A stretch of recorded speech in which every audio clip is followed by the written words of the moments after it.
Assalamualaikum warahmatullahi wabarakatuh. Alhamdulillah, alhamdulillah ya la ni'matillah, la haula wala quwata illa billah. Amma ba'du. Apa kabar anak-anak? Semoga kalian semua dalam keadaan sehat walafiat, serta kita selalu dalam lindungan Allah Subhanahu wa taala.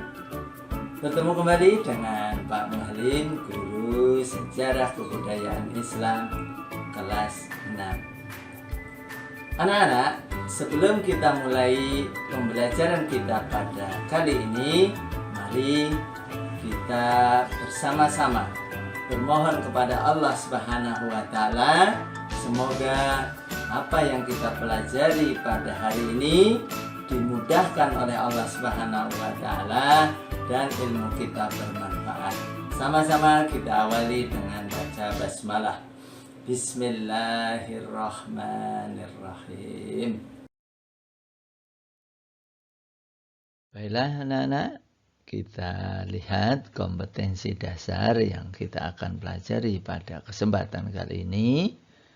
3.8 menganalisis kisah teladan Utsman bin Affan sebagai sahabat dan khalifah. Untuk keterampilannya 4.8 mengidentifikasi keteladanan Utsman bin Affan sebagai sahabat dan khalifah. Nah, pada kali ini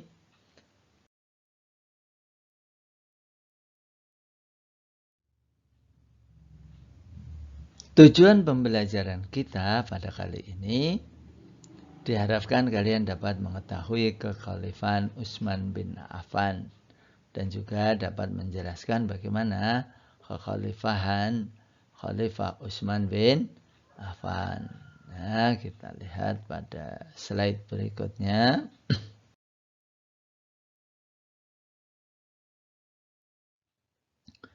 Ini peta konsepnya Utsman bin Affan dilihat dari kekhalifahan. Ya, bagaimana beliau diangkat, bagaimana jasa-jasa beliau selama menjadi khalifah. Pengangkatan Khalifah Utsman bin Affan. Ya. Nah, Khalifah Utsman ini adalah Khulafaur Rasyidin yang ketiga. Siapa yang pertama dan kedua? Yang pertama adalah Abu Bakar As-Siddiq, yang kedua adalah Umar bin Khattab. Nah, Khalifah Utsman bin Affan diangkat oleh Dewan Syuro. Nah, Dewan Syuro ini juga disebut Ahlul Halli wal Ahdi. Jadi sebuah dewan atau kelompok yang diberikan mandat untuk dapat menetapkan khalifah atau menentukan khalifah berikutnya. Nah, Dewan Syuro ini beranggotakan 6 orang. Siapa yang membuat? Siapa yang membentuk? Yang membentuk adalah Khalifah Umar bin Khattab. Khalifah sebelumnya. Kenapa dibentuk dewan ini? Karena Khalifah Umar ingin, ya, khalifah yang diangkat adalah khalifah yang ditetapkan secara demokratis, itu ya, ditetapkan oleh kelompok ini. Siapa saja itu? Yang pertama Utsman bin Affan, yang kedua Thalhah bin Ubaidillah, yang ketiga Ali bin Abi Thalib, yang keempat Zubair bin Awam, yang kelima Sa'ad bin Abi Waqqas, yang kelima adalah Abdurrahman bin Auf. Nah, kelompok ini diberi tugas, diberi batas waktu hanya 3 hari untuk bisa menentukan siapa khalifah pengganti Umar bin Khattab yang pada saat itu sakit karena ditusuk oleh seorang budak yang bernama Abu Lu'lu'ah. Nah, dari hasil musyawarah itu ditetapkanlah Utsman bin Affan sebagai khalifah. Setelah semua meminta pendapat seluruh rakyat yang ada di Madinah pada saat itu. Nah, pada saat itu Utsman bin Affan berusia 70 tahun. Ya, kita tahu Utsman bin Affan adalah seorang sahabat yang mempunyai kepedulian terhadap sesama, dermawan, lemah lembut, dan sangat dekat dengan Rasulullah. Kenapa demikian? Ya, dia adalah mantunya begitu. Nah, dua putri Rasulullah dinikahi oleh Utsman bin Affan. Gitu ya. Nah, selanjutnya beliau menjabat sebagai khalifah selama 12 tahun. Ya, paling lama di antara khalifah-khalifah yang lain. Beliau menjabat khalifah sejak tahun 23 Hijriah sampai dengan 35 Hijriah. Nah, kita lihat slide berikutnya.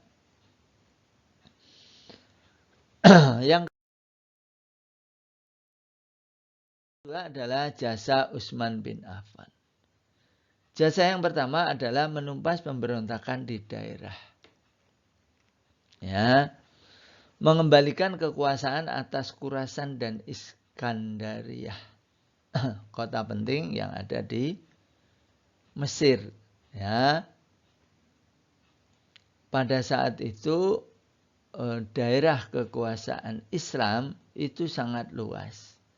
Pada masa Umar bin Khattab itu ada 8 provinsi, maka dari itu perlu penanganan yang luar biasa. Ya. Nah, di masing-masing wilayah itu diangkatlah seorang gubernur. Nah, pada masa Khalifah Utsman bin Affan ini ada pergantian kepala gubernur, ya, kepala daerah atau gubernur pada saat itu. Nah, sahabat Muawiyah ini berkhianat kepada Khalifah Utsman dan bersekongkol dengan kaum Yahudi yang dipimpin Abdullah bin Saba. Ya, Abdullah bin Saba ini orang Yahudi yang menyebar fitnah begitu terhadap kekuasaan atau kekhalifahan Utsman bin Affan. Maka dari itu pemberontakan itu berhasil ditumpas, dihentikan, dikembalikan oleh Utsman bin Affan. Yang kedua, menghadapi pertentangan bangsa Romawi. Nah, pada saat itu kekuasaan yang luas itu tentunya susah juga menjaganya begitu. Nah, pada saat itu ada serangan tentara Romawi yang dipimpin oleh Kaisar Konstantin. Gitu ya.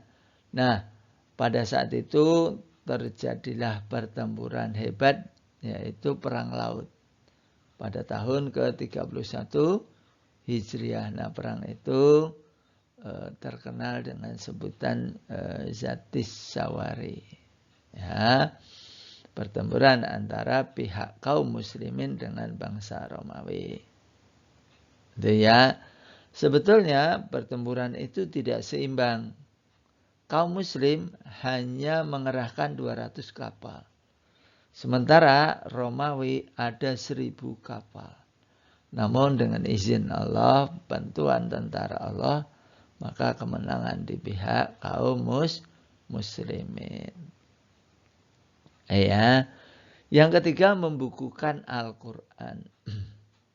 Nah, pembukuan Al-Quran ini masih diketuai oleh Zaid bin Sabit. Ya, kenapa pembukuan Al-Quran pada saat itu dilakukan? Karena terjadi pertentangan tentang bacaan Al-Quran. Jadi ada antara satu daerah dengan daerah yang lain pada saat itu menggunakan dialek bahasa yang berbeda, maka disatukanlah bacaan Al-Quran itu dalam satu mushaf begitu. Nah, setelah mushaf itu jadi, maka dikirimlah ke 5 daerah. Mana saja itu daerahnya? Makkah, Madinah, Kufah, Basrah, dan Syam. Ya, mushaf tersebut sebagai pedoman untuk menyamakan dialek bacaan Al-Quran. Ya, sama. Nah, alhamdulillah pembukuan Al-Quran itu bermanfaat sampai dengan saat ini. Dan mushaf-mushaf yang sampai pada kita adalah mushaf Utsmani. Mushaf yang pada saat itu dibukukan pada masa Utsman bin Affan. Oke ya. Demikian anak-anak jasa-jasa Utsman bin Affan selama menjadi khalifah. Tentunya tidak semua yang dilakukan oleh Utsman bin Affan diterima oleh masyarakatnya yang memang sangat banyak dan sangat luas pada saat itu.